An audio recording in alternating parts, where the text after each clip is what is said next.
כוון אותי שאהיה כלי לשליחותך, ותן לי כוח לצעוד תמיד בדרכך, כשהלב כואב. זה לא כי הוא נשבר, הוא רק נזכר בכל מה שעבר, הוא רק נזכר בכל מה שעבר. כוון אותי שיהיה כלי לשליחותך, תשקע אותי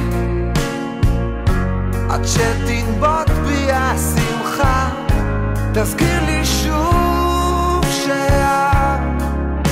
שהכאב שבתוכי הוא רק מפני שלא מצאתי את דרכי אל ישותך